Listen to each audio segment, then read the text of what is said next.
Mesdames, Messieurs, bonsoir. Voici les titres du journal. Difficile entrée en scène des Lions à prime. À moins de 3 mois du CHAN, les Camerounais inquiètent par une très petite forme. Aucun but marqué dans les derniers matchs amicaux, alors que le ministre des Sports évalue les infrastructures dans le sud-ouest ce mercredi. Entrée en scène en beauté pour Mariatou Yap. La Camerounaise largement élue ce mercredi au poste de secrétaire générale de l'Organisation internationale de la protection civile à Genève. C'est la première femme à ce poste. Coup de chapeau à la diplomatie camerounaise dans le journal. Sortie de scène d'un groupe de malfrats fabricants d'armes à feu en Konsamba, l'atelier qui fournissait notamment les séparatistes a été fermé par la compagnie de gendarmerie. Nous irons voir sur place la scène en Konsamba. Voilà pour les titres. Développement après ce message.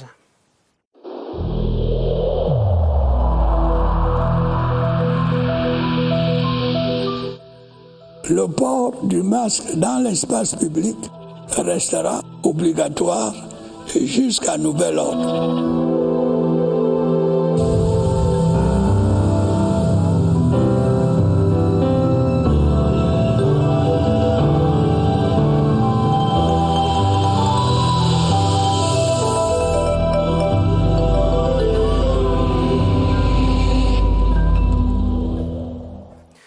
Et nous allons immédiatement dans la région du sud-ouest pour entendre ces instructions. Il s'agit de tout mettre en œuvre pour opérer les derniers réglages dans tous les sites de la région avant la prochaine visite de la CAF. Ce seront les 26 et 30 octobre. Les mots mêmes du ministre des Sports et de l'Éducation physique, Narcisse Moelle Kombi, en visite ce mercredi à Boya et à Limbé. Dans sa suite, le vice-président du COCAN, le président de la FECAFOOT, Seydou Mbombo Njoya, le conseiller spécial Issa Hayatou et le gouverneur Bernard Okalia Bilaï. Les premiers constats sur les 5 stades, la pelouse est à refaire et le démantèlement du centre Covid-19 est en cours au Middle Farm Stadium à Limbé. Tout cela dans ce reportage de Roger Samaki pour en détail. C'est par la ville de Boya que le ministre des Sports et de l'Éducation physique, le professeur Narcisse Moelle Kombi, a entamé sa visite de travail dans la région du sud-ouest. Le membre du gouvernement s'est par la suite rendu à Limbé, où il a visité le centre d'accréditation pour les médias, le Limbé Omnisport Stadium et les autres stades de football qui serviront de lieu d'entraînement aux équipes. Au cours d'une réunion d'évaluation, le ministre des Sports et de l'Éducation physique a rappelé aux membres du comité local d'organisation du CHAN que le défi d'assurer le succès de cet événement sportif est une préoccupation constante. Que tous ces partenaires, ces parties prenantes soient et restent mobilisés en permanence afin que le site, la poule de Limbé, Boya puisse offrir les meilleures conditions pour une bonne organisation et un accueil réussi de cette importante compétition. Dans la délégation que conduit le ministre Narcisse Moelle Kombi se trouve entre autres le président de la FECAFOOT, Seydou Mbombo Njoya, et le président du conseil d'administration de l'Académie nationale de football, Issa Hayatou. Et pour le moment, les Lions A prime, principaux acteurs de ce CHAN 2021 qui se prépare activement. Les Lions A prime semblent encore mal réveillés. Après 3 matchs sans le moindre but, le sursaut devient de plus en plus urgent. Germain Noël Essengue.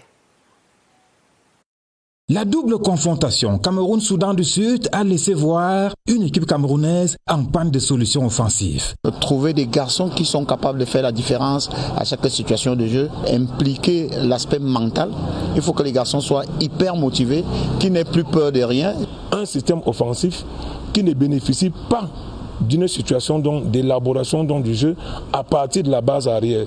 La recherche des chefs d'orchestre dans l'entrejeu fait partie des clés. Un seul garçon sort du lot sur le plan technique individuel, c'est le jeune Yaya. On a besoin de ce genre de garçons qui peuvent à tout moment surprendre par leur génie individuel. Il n'y a pas de véritable porteur dans des ballons qui puisse être celui qui donne un peu le tempo au niveau du jeu et qui peut le réguler. La ligne défensive doit être source de profondeur dans le jeu. Partir avec le ballon de la base arrière en phase d'élaboration, transiter par le milieu qui est une zone intermédiaire, retrouver des attaquants qui sont en position de pouvoir finir des actions. Il faut répéter ces oppositions, mais beaucoup plus avec les équipes extérieures qui viendront avec un autre état d'esprit, qui voudraient aussi, comme c'est le Cameroun, véritablement nous mettre en difficulté. Et ça peut permettre à nos garçons de multiplier des situations de jeu qu'on peut corriger aux entraînements.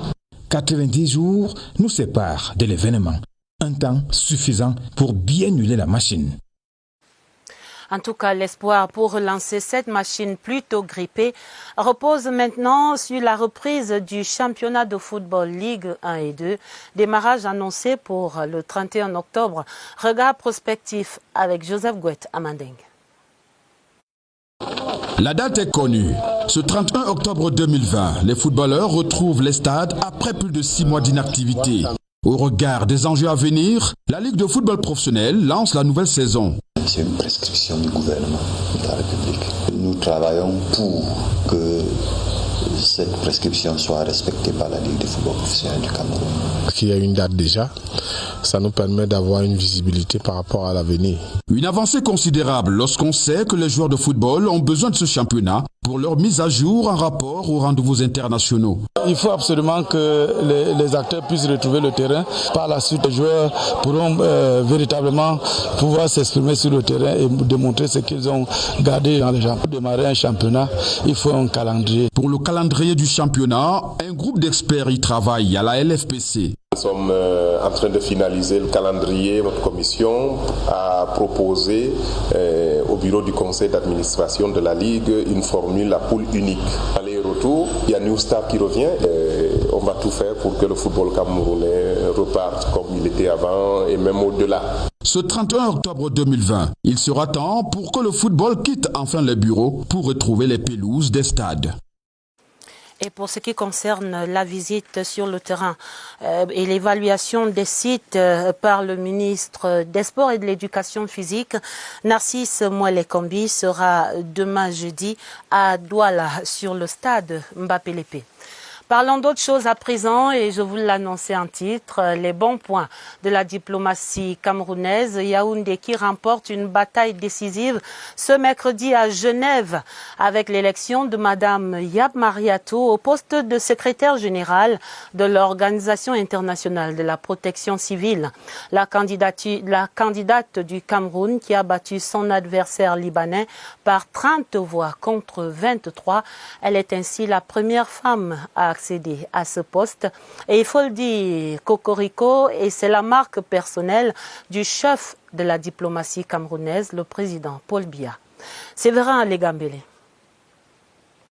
C'est la deuxième victoire diplomatique que le Cameroun met à son actif en l'espace de quelques jours. Madame Mariatou Yap, actuelle directeur de la protection civile au ministère de l'administration territoriale, dont la candidature a été proposée, puis soutenue par l'État du Cameroun, a fait honneur à notre pays en remportant l'élection au poste de secrétaire général de l'Organisation internationale de la protection civile. Cela ne s'est pas passé comme une lettre à la poste. Il a fallu un deuxième tour de scrutin au cours de la 24e session de l'OIPC qui s'est tenue ce mercredi pour départir les deux candidats. 30 voix pour le Cameroun, 23 pour le candidat du Liban et une abstention. C'est la victoire du chef de l'État, son Excellence Paul Biya, parce que c'est lui qui a cru en moi et qui m'a proposé à ce poste comme candidate. Il m'a donné tous les moyens pour faire ma campagne. La victoire du Cameroun intervient après une action concertée du gouvernement et surtout de la mission permanente du Cameroun auprès de l'Office des Nations Unies à Genève. Il reste à la nouvelle secrétaire générale de mettre en œuvre le plan d'action qu'il a proposé aux 59 États membres de l'OIPC, un plan qui tient à la réforme et à la dynamisation de l'organisation. Cela s'appelle soigner le mal à la racine. La compagnie de gendarmerie du Mungo Nord en Konsamba vient de démanteler un atelier de fabrication et de réparation des armes de type calibre 12, des armes généralement destinées aux combattants séparatistes dans les deux régions du nord-ouest et du sud-ouest. Le constat du préfet du Mungo sur le terrain en Konsamba, c'est dans ce reportage de Joseph Itote. Tout était parti d'un renseignement prévisionnel. Le propriétaire de cet atelier a été filé pendant plusieurs jours par les gendarmes. Le week-end dernier, il a séjourné à Limbé dans la région du Sud-Ouest. De retour en début de cette semaine, il a immédiatement été interpellé. Son exploitation permettra de mettre la main sur un adjudant-chef à la retraite qui a d'ailleurs essayé de corrompre le commandant de compagnie du Mungo Nord, moyennant une forte somme d'argent. En outre, l'exploitation de leurs différents téléphones débouchera sur des voices envoyés via WhatsApp et des transferts de fonds en provenance de Londres, en Grande-Bretagne. Le présumé a été pris rentrant d'une livraison à Limbé, où il venait de fournir des armes de fabrication artisanale à des groupuscules terroristes. La victoire sur le terrorisme va passer par la synergie des forces entre les éléments de force, de défense et de sécurité et la population. Des calibres 12 à 5 coups automatiques, des barres métalliques et des porte-tout et une jumelle militaire, entre autres, ont été retrouvés dans le dit atelier. Ouvrons le dossier du 20h30 pour mieux saisir les contours de cette taxation qui est annoncée dès demain 15 octobre. Taxation sur les téléphones portables et autres tablettes numériques. L'opération entre donc en vigueur dans 24 heures. Elle est menée conjointement, on le sait maintenant, par les douanes camerounaises et les compagnies de téléphonie mobile pour un objectif annuel de 40 milliards pour les caisses de l'État. Cyril Kingembepe explique ici ce qui va changer dès demain pour vous, usagers des téléphones portables neufs. Les téléphones, tablettes et modems en service au Cameroun avant le 30 septembre sont tous dédouanés. Ceux à qui, après cette date, enclenche le mouvement de la plateforme numérique. À partir donc, du 15 octobre, tous ceux qui vont se connecter pour une première fois recevront donc simplement un message qui indiquera le statut de leur téléphone. Une fois la taxe exigée réglée, l'acquéreur est informé. La plateforme qui gère le prélèvement automatique viendra à chaque fois pensionner juste un certain montant. Cela pourra durer 1 an, 2 ans, c'est un paiement échelonné. Il y aura un message final qui indiquera que ce téléphone est désormais dédouané. Ce déplacement de frontières n'est pas synonyme de nouvelle imposition. Entre 2001 et 2005, l'administration des douanes recevait en moyenne 13 milliards de francs CFA par an. L'opération qui démarre ce 15 octobre devrait entraîner une baisse du prix d'achat du téléphone. Prélèvement échelonné, prélèvement dans nos téléphones portables, tout cela annonce en tout cas quelques augures douloureuses. Et pour mieux éclairer notre lanterne encore, quant aux modalités de ce prélèvement, les techniciens précisent que le paiement se fera par voie électronique à partir d'une plateforme numérique et Lucrèce Mebenga présente ici les volets administratifs et techniques de cette opération.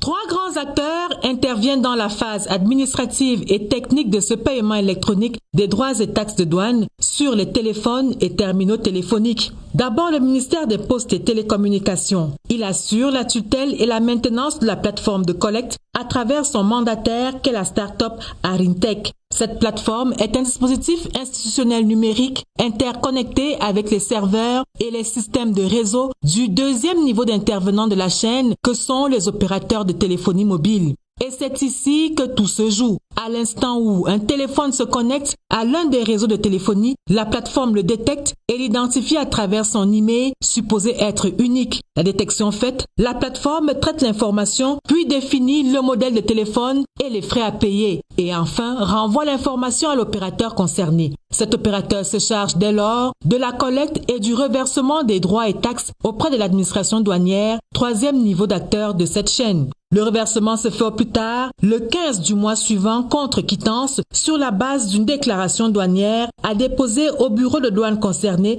assortie d'un listing électronique récapitulant les prélèvements effectués sur les téléphones des usagers. Procédure visiblement très bien huilée, donc c'est dès demain. À présent, ce coup de main de la diaspora camerounaise vivant en Allemagne, coup de main aux petites et moyennes entreprises camerounaises. Ses compatriotes accompagnent en effet la mise en place du centre d'incubation en informatique. Le projet était inauguré ce mercredi par le ministre des PME, Achille Basilekin III, qui était accompagné par de nombreux autres membres du gouvernement. L'intérêt de ce projet, c'est dans ce reportage de Alvin Giselze.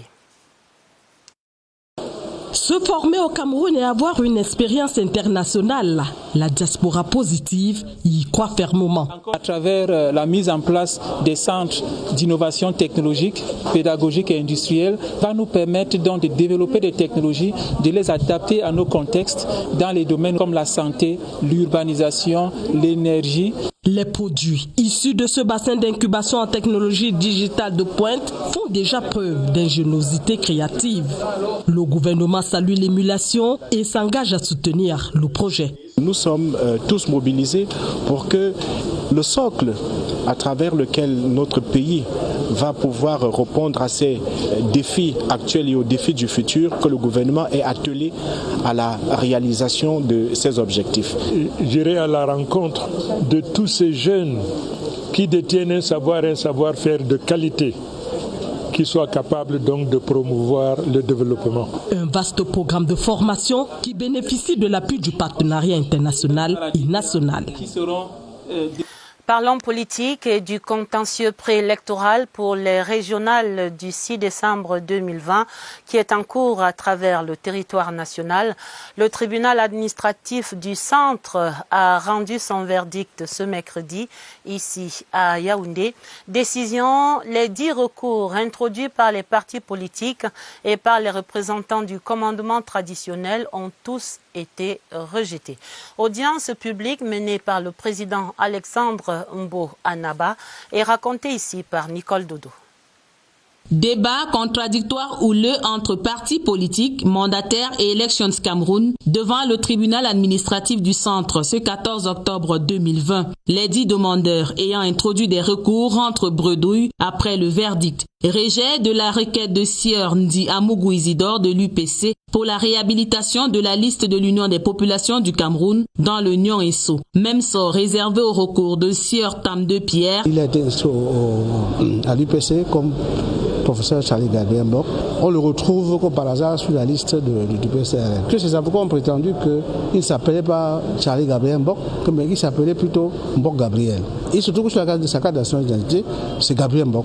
Nous disons au tribunal qu'il y a une question, qu'on appelle ça en droit une question préjudicielle d'identité. L'annulation des résolutions des LECAM du 2 octobre 2020 portant rejet des listes des candidats pour la catégorie des délégués départementaux demandée par Bapolipod de l'UPC a été déclarée irrecevable par le tribunal. La suite de ces verdicts demain dans nos différentes éditions. Allons dans le sud pour parler du PADIJA, le programme de promotion du développement local et d'amélioration du bien-être social qui est en conclave depuis lundi à Moyomosala dans le Djaïlobo. Il s'agit d'une réflexion pour l'adoption d'un meilleur programme d'aménagement et de développement intégré de la boucle minière du Dja. Nous faisons le point de ces travaux avec Étienne Mova Abondo de CRTV Sud. Vibrer en phase avec l'actualité est le véritable mobile de la convocation de l'atelier de Moyomosala. L'objectif est de mettre sur pied une dynamique capable de contribuer à l'accélération et à l'approfondissement de la décentralisation. Nous arrimer au nouveau code des collectivités territoriales décentralisées qui consacre les maires comme acteurs majeurs du développement de leur localité. Pour que l'initiative fasse tache d'huile, la concertation avec l'exigence de se tenir dans un cadre propice à la réflexion. PADIJA est la pièce maîtresse qui devra nous accompagner pour pouvoir mettre en œuvre la majeure partie des projets que nous avons pour notre commune. La synergie mise sur pied doit œuvrer pour la promotion d'un relèvement du niveau de vie des couches sociales. Les 11 maires du PADIJA viennent de se voir passer le témoin afin d'agir utile en posant des actes d'avenir dans leurs différentes localités. Les maires, justement, acteurs majeurs du développement local, sont en campagne électorale en ce moment pour l'élection du président national de l'Association des communes et villes unies du Cameroun. Et sur la ligne de départ, on note la présence de Augustin Tamba, le maire de la commune d'arrondissement de Yaoundé 7e, a fait sa déclaration au cours d'un point de presse hier mardi, ici à Yaoundé. Dans son programme, la transformation sociale des communes devrait passer par une gestion inclusive et participative de tous les acteurs de la décentralisation. Je vous propose d'entendre mieux encore de Augustin Tamba lui-même. C'est un extrait sélectionné par Agnès Solange à Bessolo. Je voudrais dire que nous sommes prêts, nous, mon équipe et moi-même, pour affronter cette aventure, cette nouvelle aventure qui devrait changer la vie du Cameroun, qui devrait changer le quotidien des Camerounais grâce à l'évolution du Code des marchés, grâce au vote de ce nouveau code qui a été promulgué par son Excellence Paul Biya, président de la République, artisan inlassable du processus de décentralisation.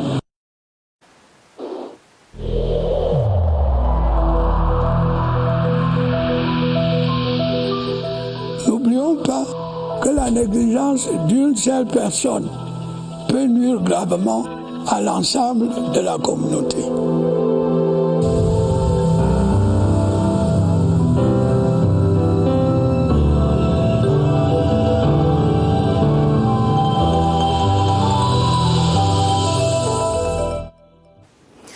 Nous parlons du coronavirus et de son cortège de révélations.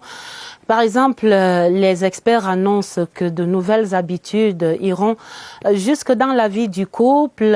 Et là aussi, il y a une nécessité de surveiller la pandémie. Selon ces chercheurs, l'acte sexuel peut être à l'origine de la transmission du virus. Explication dans cet entretien de Évariste Eyenga, notre reporter au COUSP. Il est avec le docteur Philémon Nsamaré. Évariste, bonsoir. Comment cela se fait-il?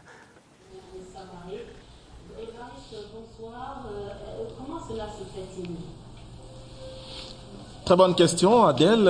Ce coronavirus Covid-19, décidément, qui ne respecte aucune frontière, qui ne s'arrête pas, même au pas des ménages, encore moins, il s'immisce entre les couples. Et cette fois-ci, vous l'avez relevé, l'acte sexuel pourrait être compromettant pour deux conjoints. Par exemple, on en parle avec le docteur Philémon Nsamaré. Docteur, bonsoir. Bonsoir, monsieur Yenga. Vous êtes gynécologue et obstétricien en service à l'hôpital central de Yaoundé. C'est connu. L'acte sexuel en lui-même n'est pas un vecteur de transmission de la maladie seulement. Au cours de cet instant de plaisir, il est possible que les conjoints soient compromis. Comment? L'instant des rapports sexuels demande à toucher, à embrasser son partenaire, et toute cette méthode consiste à la transmission. Ils font des moyens de transmission du virus vers notre partenaire. Est-ce donc, si l'on prenait le cas par exemple d'un couple, est-ce à penser qu'on devrait s'abstenir ou alors il faudrait un test de l'un et de l'autre avant ou attendre carrément la fin de la pandémie avant de recommencer l'activité sexuelle? Pas forcément attendre la fin de la pandémie. C'est une activité à mettre en veille lorsque on est testé positif. Mais lorsque on a pris le traitement et un dépistage de contrôle fait et qui révèle négatif, on peut continuer avec les activités sexuelles. Et si d'aventure il y a, deux personnes ensemble qui ignorent le statut, comment ils y vont? Bon, d'abord, ils doivent d'abord se faire dépister. Si ils sont dépistés et on trouve que l'une ou de l'autre est positif, ils doivent d'abord ils doivent être en confinement. Et c'est à partir du traitement. Et dès qu'ils ont reçu le traitement, un contrôle de dépistage qui confirme qu'ils sont négatifs, ils peuvent déjà reprendre leur activité sexuelle. Docteur Philémon, merci pour ces contributions. Je rappelle que vous représentiez ici le professeur Mbou dans le cadre de la gynécologie, à elle dédiée les mercredis. On a appris autre chose ce mercredi, Adèle. Voilà, dépistage avant tout acte sexuel, même en couple. À vous le plateau. Merci Évariste, merci à votre expert. On va dire vivement l'éradication de ce virus décidément par trop envahisseur. La suite du journal, et c'est la suite de notre feuilleton, un mot de questions-réponses sur l'absence de certains livres scolaires en librairie jusqu'à ce deuxième mercredi de rentrée. Par exemple, les livres de mathématiques, des livres importants pour les classes de première et terminale qui restent introuvables. Comment donc élèves et enseignants s'organisent-ils sans ces précieux supports pédagogiques? C'est le sujet dans ce cœur d'enquête de Barbara Padjama. Ces livres qui manquent à l'appel sont ceux qui sont fabriqués loin des usines implantées sur le sol camerounais. Les séries scientifiques sont les plus affectées. Pour ne pas accuser de retard, les enseignants sont préparés. Nous avons ce qu'on appelle livre-programme, qui est un livre produit par les inspecteurs qui donne en détail ce qui doit être fait dans la classe. Le manuel scolaire n'est qu'un document pédagogique du programme annuel. Et depuis l'avènement de la méthode d'approche par compétences, les profs remuent les méninges pour proposer des devoirs tous les jours après chaque leçon. Nous concevons nous-mêmes pour prendre un exercice d'APO qui est l'ancien système et on essaie de le façonner pour le rendre. C'est après la classe que les élèves notent des difficultés à faire leurs devoirs. Lorsque j'arrive à la maison, des fois je suis perdu, je demande l'aide à mes grands frères ou je passe sur Internet si ce n'est pas disponible, c'est les anciens supports de mes aînés. L'absence de certains livres au programme amène enseignants et élèves à fouiner dans de vieilles annales pour rester à la ligne. Éducation encore et l'harmonie parfaite entre l'IFTIC Sup et sa tutelle. Il s'agit de l'université de Douala. Le recteur, le professeur Magloire Ondoa, a exprimé sa satisfaction sur cette collaboration hier mardi au cours d'une visite de travail sur le campus de Nkolanga. Il a également promis l'appui de l'État à l'IFTIC Sup et à son promoteur Armand Claude Abanda. Marlise Mbarga Omo. Une escale pas comme les autres effectuée à l'IFTIC supérieur par le recteur de l'université de Douala pour passer en revue les coins et recoins de cette institution supérieure privée. Les enseignements dispensés comblent les attentes de l'eau du jour qui tient à le faire savoir et promet le soutien total de l'université de Douala à l'IFTIC Sup. C'est donc un institut en plein épanouissement, en plein développement qui demande un coup de pouce de la tutelle. Et ce coup de pouce lui sera accordé franchement. La descente du recteur de l'université de Douala est venue ainsi galvaniser le staff managériel de l'IFTIC supérieur, coiffé par son promoteur Armand Claude Abanda. L'IFTIC Sup a été très honoré aujourd'hui d'accueillir le recteur qui vient davantage rassurer nos étudiants. Une visite de travail qui n'entrave en rien les soutenances des travaux de fin de formation dans une ambiance de satisfaction totale. L'entreprise Global Investment Trading qui fait d'autres heureux gagnants, elle s'appelle Madame Claudine Manga et elle est la nouvelle coach du système de crypto-monnaie dénommé Lieb Limal. Elle a récemment reçu son véhicule Toyota Prado et $36 000 limo. La présentation de l'événement à Douala, Rufin Kacham. Dans le marketing de réseau, l'accession à la dignité de coach dans la galaxie Lieb-Limal est le couronnement du parcours d'un membre qui a produit un chiffre d'affaires en équipe de $3 600 000 limo et à titre personnel de $1 080 000 limo. Tout ceci en investissant dans la crypto-monnaie sécurisée par la plateforme numérique Lieb-Limal. 2 ans seulement après s'être lancé dans cette aventure, Claudine Manga est récompensée pour ses placements dans cette entreprise d'investissement numérique. Deuxième femme élevée au grade de coach, elle reçoit comme prime pour ses efforts un team bonus de $36 000 limo et cette Prado VXR 2020. Oh là là, c'est vraiment, je dirais, je n'en reviens pas. Voilà, ça c'est d'abord, c'est comme un rêve. Voilà, très surprise. Je suis un peu, je dirais, entrepreneur quand même dans le sang plus ou moins.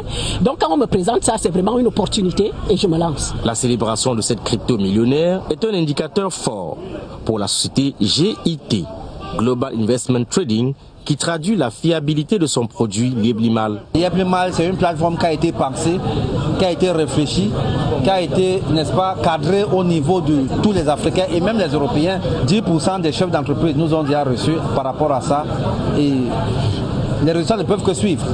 Nous avons 5 Platinum qui ont, 5 coachs autant pour moi, qui nous ont écoutés, qui ont cru au projet depuis le premier jour, parce que c'était un secteur méconnu.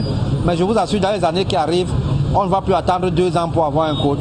Chaque après peut-être 4, 5, 6 mois, on aura un coach. Cette cérémonie, première du genre dans la cité économique, devrait être suivie de beaucoup d'autres, car des véhicules et bonus sont en attente de prochains coachs. Il suffit juste de créer son compte Lieblimal et de choisir son pack d'investissement d'un montant minimal de $100. Le rêve pour mettre un terme en beauté à ce 20h30. Un journal préparé avec la collaboration de Irène Njanafuda et de Augusta Ngononga. Un autre journal vous sera présenté à minuit par Gilbert Ongene et Georges Marcel Messila. Retrouvez immédiatement après le 20h30 le magazine des hommes et des vies. Et pour nous quitter, d'autres conseils anti-Covid. Très belle soirée sur la CRTV. À demain, 20h30.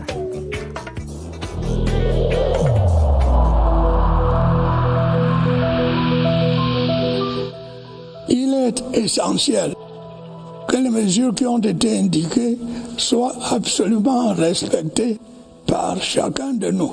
Lavez-vous régulièrement les mains à l'eau et au savon ou à l'aide d'un gel hydroalcoolique. Restez à au moins 1 mètre de distance des autres personnes, surtout si elles toussent, éternuent ou ont de la fièvre. Si vous avez de la fièvre, de la toux ou des difficultés à respirer, consultez un médecin.